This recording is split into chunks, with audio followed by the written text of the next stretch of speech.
ನನ್ನ ಗುರುಗಳು ವೀರಪ್ಪ ಮೊಯ್ಲಿ ಸಾಹೇಬರು.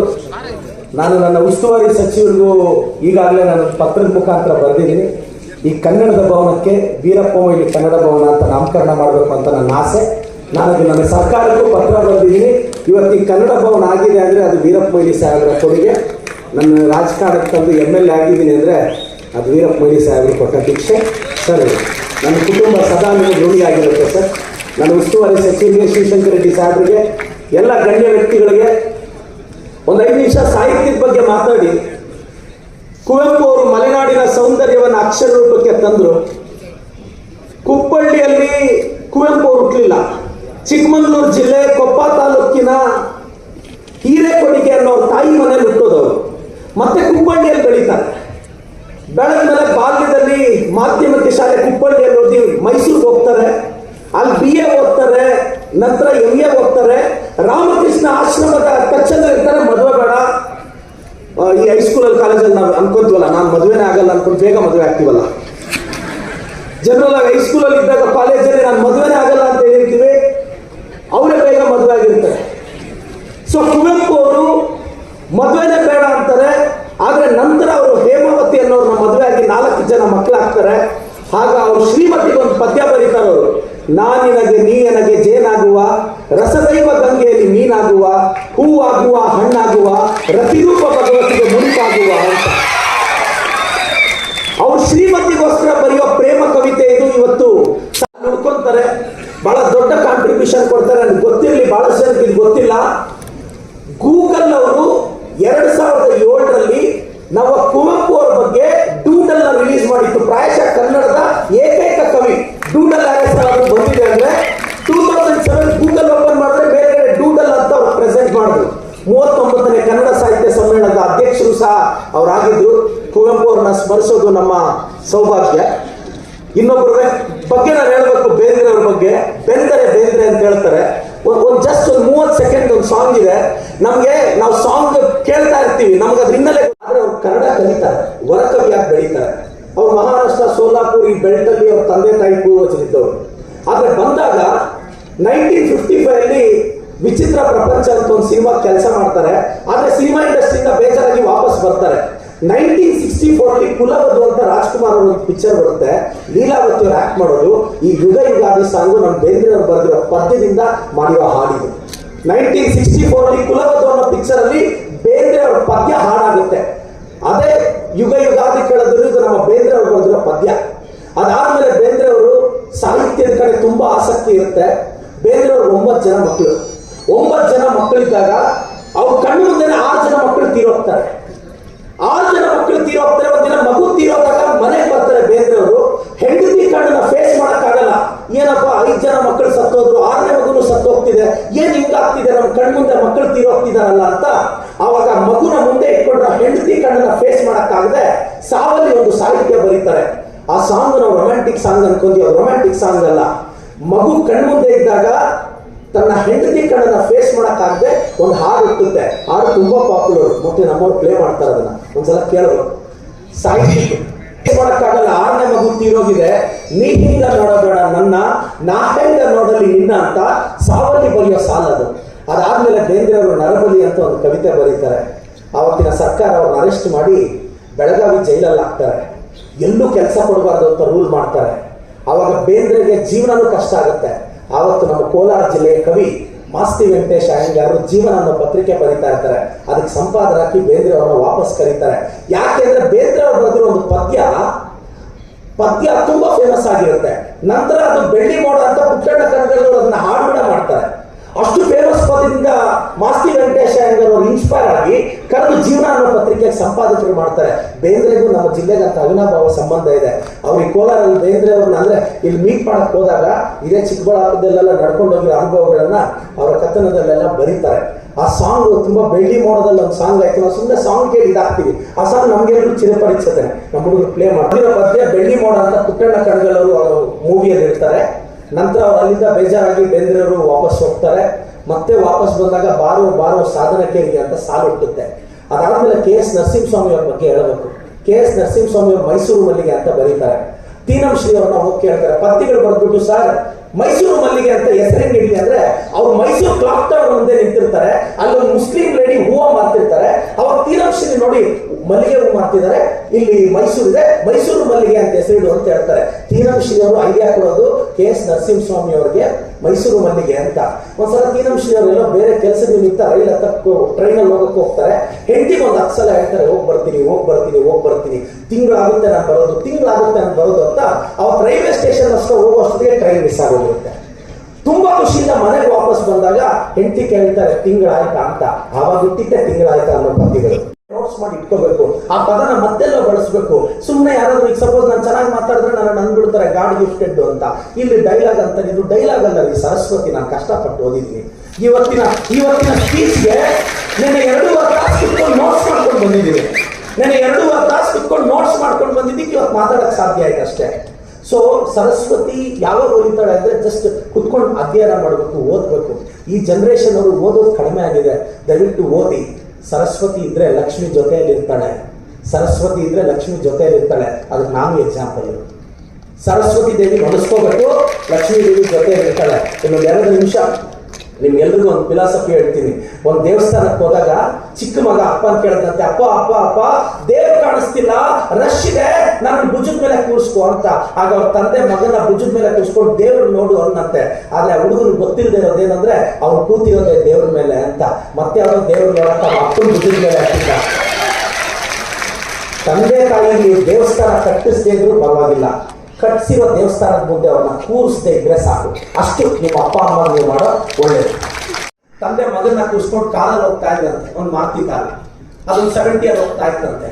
ಮಗ ಕುತ್ಕೊಂಡು ಆಟ ಆಡ್ತಿದ್ರೆ ಪಕ್ಕದಲ್ಲಿ ಒಂದು ಬೆನ್ಸ್ ಕಾರು ಸೈಡ್ ಹೊಡಿತಂತೆ. ಮಗ ಎತ್ಕೊಂಡು ಅಪ್ಪ ಪ್ಲೀಸ್ ಆ ಕಾರನ್ನ ಸೈಡ್ ಹೊಡಿದ್ರೆ ಸೈಡ್ ಹೊಡಿಯಕ್ಕಾಗಲ್ಲ ಅಂದ್ರು. ಅಪ್ಪ ಪ್ಲೀಸ್ ಆ ಕಾರನ್ನ ಸೈಡ್ ಹೊಡಿಯಂದ್ರೆ ಸೈಡ್ ಹೊಡಿಯಕ್ಕಾಗಲ್ಲಪ್ಪ, ಅದು Benz car, costly car, please ಅಪ್ಪ ಏನಾದ್ರು ಮಾಡಿ ಸೈಡ್ ಹೊಡಿ ಅಂದ್ರೆ ಅದು ಹೊಡಿಯಕ್ಕಾಗಲ್ವೋ, ನಮ್ಮ ಕಾರ್ ಸ್ಪೀಡೇ 70, ಆ ಕಾರ್ ಸ್ಪೀಡ್ 200, ಹೆಂಗ್ ಸೈಡ್ ಹೊಡಿದೆ ಅಂದ್ರೆ ನನ್ನ ಕೆಪಾಸಿಟಿನೂ 70% ಏನಪ್ಪ.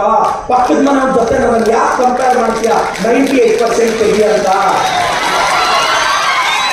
ಹೇಳಿ. ನೀವು ಇಟ್ಟಿರೋ car BMW Benz car side ಹೊಡಿಯಕ್ಕೆ ಆಗದೆ ಇದ್ದಾಗ ನಿಮ್ಮ ಮಗನ ಕೆಪಾಸಿಟಿ ಮೀರಿ ಹೇಗೆ ಓದಕ್ಕೆ ಸಾಧ್ಯ? ಪಕ್ಕದ ಮನೆ 98% ಬಂದ್ರೆ ಸಾಕು, ಬೇಜಾರಾಗ್ತೀವಿ, ಫೀಲ್ ಆಗ್ತೀವಿ. ನಿಮ್ಮ ಮಕ್ಕಳ ಕೆಪಾಸಿಟಿ ಪ್ರಕಾರ ಓದ್ತಾರೆ. ಮತ್ತೆ ಎಲ್ಲಾ ಪೋಷಕರು, 2 ನಿಮಿಷದಲ್ಲಿ ಮುಗಿಸ್ತೀನಿ, ಎಲ್ಲಾ ಪೋಷಕರಿಗೂ ಒಂದು ಜೀವನದ ನಿಜ ಸತ್ಯ ಹೇಳ್ತೀನಿ. ನಿಮ್ಮ ಮಕ್ಕಳಿಗೆ PUCಗೋ ಡಿಗ್ರಿಗೋ ಬಂದಿದ್ರೆ, ಇಂಜಿನಿಯರ್ ಹೋಗಿರ್ತಾರೆ, ಮೆಡಿಕಲ್ ಹೋಗಿರ್ತಾರೆ, ಅವ್ರನ್ನ ಸಾಕಿದೀರ ತಾನೆ, ಕಷ್ಟಪಟ್ಟು ಅವ್ರಿಗೇನೋ ಜಮೀನೋ ಮನೆ ಮಾಡಿದೀರ ತಾನೆ, ಬಿಡಿ, ಅವ್ರು ಪಾಡದವ್ರು ಬಿಡಿ ಅಷ್ಟೇ. ಯಾಕೆ ಗೊತ್ತಾ ಸರ್, ನಿಮಗೊಂದು ಮಗನೋ ಮಗಳೋ ಆದಾಗ ನಿಮಗೆ ಹೆಂಗೆ ನಿಮ್ಮ ಮಗಳ ಭವಿಷ್ಯ, ನಿಮ್ಮ ಮಗನ ಭವಿಷ್ಯ, ಅವ್ರನ್ನ ಎಲ್ಲಿ ಓದಿಸ್ಬೇಕು, ಹೆಂಗ್ ಮದುವೆ ಮಾಡಬೇಕು, ಯಾವ ಯೂನಿವರ್ಸಿಟಿಯಲ್ಲಿ ಓದಿಸ್ಬೇಕು ಅಂತ ನೀವ್ ಹೆಂಗೆ ನಿಮ್ಮ ತಂದೆ ತಾಯಿಗಿಂತ ನಿಮ್ಮ ಮಕ್ಕಳ ಬಗ್ಗೆ ಯೋಚನೆ ಮಾಡಿದ್ರು, ನಿಮ್ಮ ಮಕ್ಕಳಿಗೂ ಅವ್ರ ಮಕ್ಕಳು ಮುಖ್ಯನೇ ವಿನಃ ನೀವಲ್ಲ. ಇದನ್ನು ತಲೆ ಇಟ್ಕೊಂಡ್ಬಿಡಿ ಎಲ್ಲ ಪೋಷಕರು. ನಿಮಗ್ ಮಾತ್ರ ನಿಮ್ಮ ಮಗಳು ನಿಮಗೆ ಮುಖ್ಯ, ನಿಮ್ಮ ಅಪ್ಪ ಅಮ್ಮಗಿಂತ. ನಿಮ್ಮ ಮಕ್ಕಳಿಗೆ ನೀವೇನು ಸರ್ ಮುಖ್ಯ ಆಗ್ತೀರಾ, ಅವ್ರ ಮಕ್ಕಳು ಮುಖ್ಯ ಆಗ್ತಾರೆ. ಯಾಕೆ ಇದು ಗೊತ್ತಿಲ್ವಾ ಸರ್ ನಿಮ್ಗೆ? ಈಗ ಮಗ ಹುಟ್ಟಿದಾಗ ಅಪ್ಪ ಅಮ್ಮಗಿಂತ ಮಗಳೇ ಮುಖ್ಯ ನಮ್ಗೆ. ನಿಮ್ಮ ಮಕ್ಕಳಿಗೆ ನೀವು ಮುಖ್ಯ ಆಗ್ತೀರಾ? ಇನ್ನ ತಾಯಂದಿರಿದ್ದೀರಾ, 24-25 ವರ್ಷ ಅವ್ರು ಪಾಡ್ದು ಓಡಾಡ್ಕೊಂಡಿರ್ತಾರೆ. ಸೊಸೆ ಯಾವಾಗ ತರ್ತೀಯ ಅವ್ನು ಪಾಡ್ದು ಅವರೆಲ್ಲ ಓಡಾಡ್ಕೊಂಡಿರ್ತಾನೆ. ಈ ತಾಯಂದ್ರು ಸೊಸೆ ಯಾವಾಗ ತರ್ತೀಯ ಬಲವಂತ ಮಾಡಿ ಮದುವೆ ಮಾಡ್ತಾರೆ. ಮದುವೆ ಮಾಡಿದ್ಮೇಲೆ ಹೆಂಡತಿ ಮತ್ ಕೇಳ್ತಾನೆ, ಯಾಕಪ್ಪ ಮದುವೆ ಮಾಡಿದ್ರೆ? ನೀವು ಮದುವೆ ಮಾಡಿ ಚೌಟ್ರಿಗೆ ಅಡ್ವಾನ್ಸ್ ಕೊಟ್ಟು ಮುಹೂರ್ತ ಫಿಕ್ಸ್ ಮಾಡಿ 1000 ಜನ ಕರೆಸಿ ಊಟ ಹಾಕಿ ಮದುವೆ ಆದ್ಮೇಲೆ ಹೆಂಡತಿ ಮಾತು ಕೇಳಿದ್ರೆ ಬೇರೆಯವ್ರ ಮಾತು ಕೇಳಿದ್ರೆ ನೀವು ಬಿಡ್ತೀರಾಕ? ನಾನು ಮದುವೆ ಆದ್ರೆ ಹೆಂಡತಿ ಮಾತು ಕೇಳಿದ್ರೆ ನಾವೆಲ್ಲ ಎಲ್ಲಿದ್ದೀವಿ ನನಗೇನು ಅರ್ಥನೇ ಆಗ್ತಿಲ್ಲ. ಇನ್ನು ತಾಯಂದ್ರು ತುಂಬಾ ಎಮೋಷನಲ್. ಪಾಪ ಮಗ ಊಟ ಮಾಡ್ಕೊಂಡು ಬಂದಿರ್ತಾನೆ ಆಚೆ ಹೋಟ್ಲಲ್ಲೆಲ್ಲೋ, ಊಟ ಮಾಡು ಅಂದ್ರೆ ಅವತ್ತು ಊಟ ಮಾಡ್ಬಿಟ್ಟಿರ್ತಾನೆ, ನನಗೇನು ಬೇಡ ಹೋಗಮ್ಮ ಅಂತಾನೆ. ಮಾರನೇ ದಿನ ಪಾಪ ಹಸಿವಾಗಿರುತ್ತೆ, ಅವತ್ತು ಹೆಂಡತಿ ಕೇಳ್ತಾಳೆ ಊಟ ಮಾಡ್ಬಾ ಅಂತ. ಊಟ ಇಟ್ಕೊಳ್ಳೋದು ಹೊಟ್ಟೆ ತುಂಬಾ ತಿಂತಾನೆ. ಪಕ್ಕದ ಮನೇಲಿ ಕಂಪ್ಲೇಂಟ್ ಬಾಕ್ಸ್ ಓಪನ್, ನಾನೇ ವಿಷಯ ಇರ್ತೀನಿ ನಮಗೆ. ಯಾಕಮ್ಮ 25 ವರ್ಷ ಸಾಕಿಲ್ವ ನೀವು? ಬಿಡಿ, ಹೆಂಡತಿ ಮಕ್ಕಳ ಜೊತೆ ಆರಾಮಾಗಿರ್ಲಿ ಅಲ್ವಾ? ಯಾಕೆ ನಾನು ನೋಡ್ತೀನಿ 65-70 ವರ್ಷದ ಅಜ್ಜಿ ಅಂದ್ರು ಬರೀ ಕಂಪ್ಲೇಂಟ್ ಬಾಕ್ಸ್. ಇಲ್ಲ ಮದುವೆ ಮಾಡಬೇಡಿ ಅವನ್ನ ಹೇಳಿ, ಆರಾಮಾಗಿ ಬಿಡಕ್ಕೆ ಹೇಳಿ ಬೇಡಿ ಅಷ್ಟೇ. ಏನ್ ಮಾಡಕ್ಕಾಗುತ್ತೆ? ನನ್ನ ತಾಯಿನ ತುಂಬಾ ಸಫರ್ ಆಗೋದು. ಕೆಲವರು ನನಗೆ ಅರ್ಜಿ ಬರೋದು, ಯಾರೊಬ್ಬರು ಮೊನ್ನೆ ಅರ್ಜಿ ಕೊಟ್ಟಿದ್ರು ಜನಸ್ಪಂದನೆಯಲ್ಲಿ, ನನ್ನ ಮಗ ನನ್ನ ಮಾತು ಕೇಳುತ್ತಿಲ್ಲ ಅವನಿಗೆ ಹೇಳಿ ಅಂತ. ನಾನು ರೀಪ್ಲೈ ಕೊಡೋಣ ಅನ್ಕೊಂಡೆ, ನನ್ನ ಮಗನೇ ನನ್ನ ಮಾತು ಕೇಳುತ್ತೇನೆ ಅವನಿಗೆ ಕೇಳಿ ಅಲ್ವಾ. ಪ್ಲೀಸ್ ನಾನೆಲ್ಲ ಪೋಸ್ಟರ್ಗೂ ಎಲ್ಲ ರಿಕ್ವೆಸ್ಟ್ ಮಾಡೋದಿಷ್ಟೇ. ನಮ್ಮ ಚಿಕ್ಕಬಳ್ಳಾಪುರದ ಒಂದು ಭವ್ಯ ಇತಿಹಾಸ ಇದೆ ನೋಡಿ. 2 ಭಾರತ ರತ್ನ ಪ್ರಶಸ್ತಿ ಪಡೆದ ಏಕೈಕ ಜಿಲ್ಲೆ, 3 ಪದ್ಮಶ್ರೀ ಪದ್ಮವಿಭೂಷಣ. ಇನ್ಫೋಸಿಸ್ ನಾರಾಯಣಮೂರ್ತಿ ಅವ್ರಿಗೆ 2 ಬಂದಿದೆ, ಮತ್ತೆ ಇನ್ನೊಂದು ಶಿಡ್ಲಘಟ್ಟವ್ರಿಗೆ ಬಂದಿದೆ. ಅತಿ ಹೆಚ್ಚು ರಾಷ್ಟ್ರೀಯ ಪ್ರಶಸ್ತಿಗಳು ಬಂದಿರೋ ಏಕೈಕ ಜಿಲ್ಲೆ. ನಾನಿವತ್ತು ಈ ಸಭಾಂಗಣದಲ್ಲಿ ಹೇಳ್ತೀನಿ, ಇವತ್ತು ಈ ಕನ್ನಡ ಭವನ 17.5 ಕೋಟಿ ವೆಚ್ಚದಲ್ಲಿ ಇಂಥ ಒಂದು ಕಲ್ಪನೆ ಹುಟ್ಟಿದ್ದು ನಮ್ಮ ವೀರಪ್ಪ ಮೊಯ್ಲಿ ಸಾಹೇಬರಿಗೆ. ಅವರು ನೀವು ಚಪ್ಪಾಳೆ ಆಗ್ತಾರೆ. ಆದ್ರೆ ಇದು 12 ವರ್ಷ ಸಾಕ್ತಿದ್ದಾಗ ನಮ್ಮ ಉಸ್ತುವಾರಿ ಸಚಿವರು ಕ್ಯಾಬಿನೆಟ್ ಅಲ್ಲಿ ಇಟ್ಟು 6 ಕೋಟಿ ರೂಪಾಯಿ ಇಮಿಡಿಯೇಟ್ ಆಗಿ ರಿಲೀಸ್ ಮಾಡಿ ಇದನ್ನು ಕಂಪ್ಲೀಟ್ ಮಾಡಿದ್ರು. ಖಂಡಿತವಾಗಿ ನಾನು ಅವ್ರಿಗೆ ಅಭಿನಂದನೆ ಸಲ್ಲಿಸ್ತೀನಿ. ಇವತ್ತು ಅದೇ ಸೋತೋಗೋರಿಗೆ ದುರಾದೃಷ್ಟ ಅಂತೀವಾ? ಸರೀಕ್ಷೆ ದುಡಿಯೋದು ಅದಕ್ಕೆ ಬೇರೆ ಕಾರಣ. ರ್ಯಾಂಕ್ ಭಾಗವಹಿಸ್ತೆ ಪೇಪರ್ ಈಸಿನ ಏನಿದು? ಯಾಕೆ ಗೊತ್ತಾ? ದಯವಿಟ್ಟು ಒಂದು ಅರ್ಥ ಮಾಡ್ಕೊಳ್ಳಿ. ಚೆನ್ನಾಗಿ ಹೋದ್ರಪ್ಪ ಎಲ್ಲ ಹುಡುಗಿಯರಿದ್ದೀರಾ. ನಾನು ಬಹಳಷ್ಟು ಜನ ಹುಡುಗಿರಿಗೆ ಹೇಳಕ್ಕೂ ಇಷ್ಟಪಡೋದು ಇಷ್ಟೇ, ನಿಮ್ಮ ತಂದೆ ತಾಯಿಗೆ ನೀವು ದೊಡ್ಡ ಪ್ರಪಂಚ ಆಗಿರ್ತೀರಾ. ಈಗ ಏನೋ ಮನೆಗೆ ಸಂಜೆ ಒಂದು ಅರ್ಧ ಗಂಟೆ ಲೇಟ್ ಆಗೋದ್ರೆ ನಿಮ್ಮ ಅಮ್ಮಗೆ ನೀವು ಎದುರು ಮಾತಾಡ್ತೀರಿ, ಏನಮ್ಮ ಅರ್ಧ ಗಂಟೆ ಲೇಟ್ ಆದ್ರೆ ನನ್ನ ಮೇಲೆ ನಂಬಿಕೆ ಇಲ್ವಾ ಅಂತ ನಿಮ್ಮ ಅಮ್ಮಗೆ ಎದುರು ಮಾತಾಡೋದು ಈಸಿ. 20 ವರ್ಷ ಆದ್ಮೇಲೆ ನಿನಗೆ ವಯಸ್ಸಿಗೆ ಬಂದಿರೋ ಮಗಳು ಹುಟ್ಟಿ ಅವಳು ಕಾಲೇಜಿಂದ ಬರೋದು 1 ಅವರ್ ಲೇಟ್ ಆದ್ರೆ ತಾಯಿಯ ದುಗುಡತೆ ಹೇಗಿರುತ್ತೆ ಅಂತ ನಿಮ್ಗೆ 20 ವರ್ಷ ಆದ್ಮೇಲೆ ಅರ್ಥ ಆಗುತ್ತೆ. ತಂದೆ ತಾಯಿ ವ್ಯಾಲ್ಯೂ ಏನು ಅಂತ ಇರೋರ್ಗೆ ಹೆಂಗೆ ಅರ್ಥ ಆಗುತ್ತೆ, ವಿಧವೆ ಬಾಧೆ ಏನು ಅಂತ ಮುತ್ತೈದರಿಗೆ ಹೆಂಗೆ ಅರ್ಥ ಆಗುತ್ತೆ, ಕಳಪೆ ಮೇಲೆ ಅದು ವ್ಯಾಲ್ಯೂ ಗೊತ್ತಾಗುತ್ತೆ. ಚೆನ್ನಾಗಿ ಓದ್ಬೇಕು. ಈ ಜನರೇಷನ್ ಪ್ರಾಬ್ಲಮ್ ಧೈರ್ಯದ ಕೊರತೆ. ಸಿಕ್ಕಾಪಟ್ಟೆ 10th 98% ತೆಗೆದು, PUC 4 ಸಬ್ಜೆಕ್ಟ್ 100% ತೆಗೆದು ಜೀವನದಲ್ಲಿ ಮತ್ತೆ ಒಂದು 15-20 ಸಾವಿರಕ್ಕೆ ಕೆಲಸಕ್ಕೆ ಹೋಗೋ ಅನಿವಾರ್ಯತೆಯಲ್ಲಿ ನಾವು ಹೋಗ್ತೀವಿ. ಅಂದ್ರೆ ಈ ಸಮಾಜಕ್ಕೆ, ಇಂಡಿಯನ್ ಎಕಾನಮಿಗೆ ಬೇಕಾಗೋದು ಕೆಲಸ ಪಡೆಯೋದಲ್ಲ. ನಮ್ಮ ತಂದೆ ತಾಯಿ ಏನ್ ಹೇಳ್ಕೊಡ್ತಾ ಇದ್ದಾರೆ, ಡಾಕ್ಟರ್ ಆಗು, ಇಂಜಿನಿಯರ್ ಆಗು, ಟೀಚರ್ ಆಗು ಜಸ್ಟ್ ಕೆಲಸಕ್ಕೆ ಹೋಗೋ ಐಡಿಯಾನ ನಮ್ಮ ಅಪ್ಪ ಅಮ್ಮ ಹೇಳ್ಕೊಡ್ತಾ ಇದ್ದಾರೆ. ಒಂದು ಕಂಪ್ನಿ ಕಟ್ಟಿ 200 ಜನಕ್ಕೆ ಕೆಲಸ ಕೊಡು, ಒಂದು ಸೂಪರ್ ಸ್ಪೆಷಾಲಿಟಿ ಕೊಟ್ಟು 20 ಜನ ಕೆಲಸಕ್ಕೆ ಇಟ್ಟು ಅಂತ ನಮ್ಮ ತಂದೆ ತಾಯಿ ಹೇಳ್ಕೊಡ್ತೇನೆ. ನಾವು ಏನು ಬರಕ್ಕಾಗೋದು? ನಮ್ಮ ಅಪ್ಪ ಅಮ್ಮ ನಮ್ಗೆ ಬರೀ ಕೆಲ್ಸಕ್ಕೆ ಹೋಗಕ್ಕೆ ಟ್ರೈ ಮಾಡ್ತಾ ಇದ್ದಾರೆ, ಕೆಲ್ಸಕ್ಕೆ ಹೋಗಕ್ಕೆ ಟ್ರೈ ಮಾಡ್ತಿದ್ದಾರೆ. ಕುರಿ ಮೇಯಿಸೋ ಹುಡುಗ, ಮೇಕೆ ಮೇಯಿಸೋ ಹುಡುಗ ಹಿಮಾಲಯ ಪರ್ವತ ಹತ್ತುತ್ತಿದ್ರೆ ಅವ್ರ ತಾಯಿ ಮೋಟಿವೇಟ್ ಮಾಡ್ತಿದ್ರು. ಅದಕ್ಕೆ ತೇನ್ ಸಿಂಗ್ ಶೇರ್ಪಾ ಯಾವುದೇ ಟೆಕ್ನಾಲಜಿ, ಆಕ್ಸಿಜನ್ ಇಲ್ಲದೆ ಹಿಮಾಲಯಕ್ಕೆ ಹತ್ತಿಳಿದ್ರಿ. 4 ಮೆಟ್ಲು ಹೇಳಿದ್ರೆ ಎಳ್ಕೊಂಡು ರಪ ಅಂತ ನಮ್ಮಮ್ಮ ಇಲ್ಲಿ ಹತ್ತುತ್ತಾ ಇದ್ರೆ ಪರವಾಗಿಲ್ಲ, ಹತ್ತು ಮಗ ನೋಡೇ ಬೇಡ ಅಂತ ಹತ್ತಿಸ್ತಾರೆ. ತೇನ್ ಸಿಂಗ್ ಶೇರ್ಪಾ ತಾಯಿಗೆ ವ್ಯತ್ಯಾಸ ಇರುತ್ತೆ ಸರ್, ವ್ಯತ್ಯಾಸ ಇರುತ್ತೆ. ನಿಮ್ಮ ಮಕ್ಕಳಿಗೆ ದೊಡ್ಡದಾಗಿ ಕನಸ್ಕಾರ ಬಿಡಿ. ಅವನೇನಾದ್ರೂ ಒಂದು ಕಂಪನಿ ಕಟ್ತೀನಿ ಅಂದ್ರೆ ಕಟ್ಟಕ್ ಬಿಡಿ. ಅವ್ರು ಕಂಪನಿ ಕಟ್ಟಿ ಲಾಸ್ ಆಗೋದ್ರೆ ಭಯ ಬೀಳ್ಬೇಡಿ. ನಾವು 10 kg ಅಕ್ಕಿ ತಿಂಗಳಿಗೆ 2-2 ಸಾವಿರ ಕೊಡ್ತೀವಿ, ಜೀವನ ನಡೆದೋಗುತ್ತೆ, ಭಯ ಬೀಳ್ಬೇಡಿ. 2 ಸಾವಿರ ಕೊಡ್ತಿದೀವಿ, 10 kg 4 ಜನ 40 kg ಕೊಡ್ತೀವಿ, ಸಾಕು. ಹೇಳಿ ನಿಮ್ಮ ಮಗನ್ ಕೇಳಿ, ಹೋಗ ಪರವಾಗಿಲ್ಲ ಗೌರ್ಮೆಂಟ್ ಇದೆ 2 ಸಾವಿರ ಕೊಡ್ತೀವಿ, ಅದರ ಜೀವನ ಮಾಡ್ಬೋದು. ಏನಾದ್ರು ಗೆದ್ರೆ ಟ್ರೈ ಮಾಡಿ ನೋಡಿ. ಅವನು ಪಾಪ MBBS ಮುಗಿಸಿರ್ತಾನೆ, ಡ್ಯಾಡಿ ಕ್ಲಿನಿಕ್ ಇಟ್ಕೊತಿದ್ರೆ ಫಸ್ಟ್ ಎಲ್ಲಾದ್ರೂ ಕೆಲಸ ಮಾಡಿ 4 ಕಾಸು ಹಿಂದಕ್ಕೆ ಹಾಕು ಅಂತ. ನನ್ಗೆ ಅರ್ಥನೇ ಆಗ್ತಿಲ್ಲ, ಏನ್ ಮಾಡೋದು? ಹೇಳೋಣ ಆಯ್ತು ಸರಿ, ಪರ್ಪಸ್ ಯಾರ್ದು ನಮ್ಗೆ ಗೊತ್ತಾಗ್ತಿಲ್ಲ. ಜನರೇಷನ್ ಹುಡುಗರಿಗೆ ಯಾವ್ದ್ರಿಂದ ಹೊರಟಿದೀವೋ ಗೊತ್ತಾಗಿಲ್ಲ. ಕಷ್ಟಪಟ್ಟು ದುಡಿದು 1000 ಎಕರೆ ದುಡಿದ್ರು ಸತ್ತೋದ್ರೆ ಸೆಂಟರ್ ಅಲ್ಲಿ ಹಾಕಿ ಟೆಂಪಲ್ ಹಾಕಿರ್ತಾರೆ, ಮೂಲೆ ಎಲ್ಲ ಹಾಕ್ತಾರೆ. ಸೆಂಟರ್ ಅಲ್ಲಿ ಹಾಕಿ ಟೆಂಪಲ್ ಕಟ್ಟಕ್ಕೆಲ್ಲ ಆಗಲ್ಲ, ರೇಟ್ ಕಡಿಮೆ ಆದ್ರೆ ಒದ್ದು ದಿಗಲೈತಿ. ಅದೇನಾದ್ರು 5-6 ಕೋಟಿ ಹೋದ್ರೆ ಅಲ್ಲಿ ಹಾಕೋದೇ ಇಲ್ಲ. 1000 ಎಕರೆ ಮಾಡಿರ್ತೀರ ನೀವು. ಮತ್ತೆ ಜಸ್ಟ್ ಅಂಡರ್ಸ್ಟ್ಯಾಂಡ್, ಅರ್ಥ ಮಾಡ್ಕೊಳ್ಳಿ.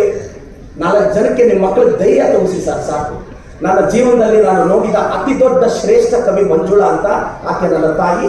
ಆಕೆ ಬರೆದಂತ ಮೊದಲ ಕವಿತೆ ಇವತ್ತು ನನ್ನ ಕಿವಿ ಮೇಲೆ ಇದೆ. ಲಾಲಿ ಲಾಲಿ ಲಾಲಿ ಅಂತ ಆಡೋದಲ್ಲ, ಅದು ಮೊದಲ ಕವಿತೆ. ಎಲ್ಲರಿಗೂ ಒಳ್ಳೆಯದಾಗಲಿ. ಊಟದ ಸಮಯ. ಅದೇ ಅವರು ಆಡ್ತಾರೆ. IITಗೂ ITIಗೂ ಡಿಫ್ರೆನ್ಸ್ ಗೊತ್ತಿಲ್ಲದೆ ಇದ್ರೆ ಹೇಗೆ? ನಮ್ಮ ಹಳ್ಳಿಗಳಲ್ಲಿ ಪಾಪ ಯಾವ ಹೇಳಿದ ಸರ್, ನಾನು IITಗೆ ಹೋಗ್ತೀನಿ ಅಂದ್ರೆ ಅದು ಬಳ್ಳಾಪುರ ಒಂದು ಅದೇ ಮರ ಅಂದ್ರೆ ಅದು ITI IIT ಕಾದು. IITಗೆ ಹೋಗ್ತೀನಿ ಅಂದ್ರೆ ಫಸ್ಟ್ ಪ್ರಯತ್ನ ಪಡೋದು ಬಿಡಿ. ಯಾರ ನೇಬರ್ದಲ್ಲಿ ಏನಿದೆಯೋ ಯಾರಿಗೆ ಗೊತ್ತು? ನೀವು ನಂಬ್ತೀರ ಇಲ್ಲೋ? ನನ್ನ ವೀರಪ್ಪ ಮೊಯ್ಲಿ ಸಾಹೇಬರು, ನಮ್ಮ ಮಿನಿಸ್ಟರ್ ಸಾಹೇಬರು ನನ್ನ ನಂಬಿದ್ರು, ನಮ್ಮ ಶಿವಶಂಕರ ರೆಡ್ಡಿ ಸಾಹೇಬರು. ನಾನು ಯಾರ್ಯಾರಿಗೂ ಹೇಳಿದೆ ಆಗಲ್ಲ ಅಂದರೆ ನಮ್ಮ ಅಜ್ಜಿ ಹತ್ರ ಹೋದೆ, ನೀ ತಲರಾತ್ರಿ ಏನು ರಾಶಿ ಅಂತ ಪೋರ ನಿಲ್ಸ್ಕೊ, ದೇವ್ರು ಏನು ರಾಶಿ ಅಂತ ಹೇಳಿ ಪರವಾಗಿಲ್ಲ ಪೋರ ನಮ್ಮ ಅಜ್ಜಿ ಹತ್ರ. ನೀವು ಯಾರು ಅನ್ನಲಿಲ್ಲ, ಎಲ್ಲ ನೆಗೆಟಿವ್ ಮಾತಾಡಿದ್ದು ಸೋತೋಕ್ತಿಯ ಆಗಲ್ಲ ಅಂದರು. ನಮ್ಮ ಅಜ್ಜಿ ಅಂದರು ನನ್ನನ್ನು. ನೋಡಿ ಇವತ್ತು ಇತಿಹಾಸ ಭಗವಂತ ಅವಕಾಶ ಕೊಟ್ಟು ಟ್ರೈ ಮಾಡಿ ನೋಡಿ, ಆಲ್ ಇಂಡಿಯಾ ರ್ಯಾಂಕ್ ಬರುತ್ತೆ, ಟ್ರೈ ಮಾಡಿ ನೋಡಿ, ಮಿಲೇನಿಯರ್ಸ್ ಆಗ್ತೀರಾ. ನಿಮ್ಮ ತಂದೆ ಅಥವಾ ತಾಯಿ ಬಡವರಾದರೆ ನಿಮ್ಗೆ ತಪ್ಪಲ್ಲ, ನೀವು ಮಾತ್ರ ಪುವರ್ ಫಾದರ್ ಆಗ್ಬೇಡಿ ನಿಮ್ಮ ಮಕ್ಕಳಿಗೆ. ಹಂಗಾದ್ರೂ ಬರ್ಕಕ್ಕೆ ಟ್ರೈ ಮಾಡಿ, ಒಳ್ಳೇದಾಗಬೇಕು ನಿಮಗೆ, ಕರ್ನಾಟಕ ಕನ್ನಡಕ್ಕೆ ಅಂತ ಹೇಳ್ತಾ ನಿಮಗೆಲ್ಲರೂ ಒಳ್ಳೆಯದಾಗುತ್ತೆ.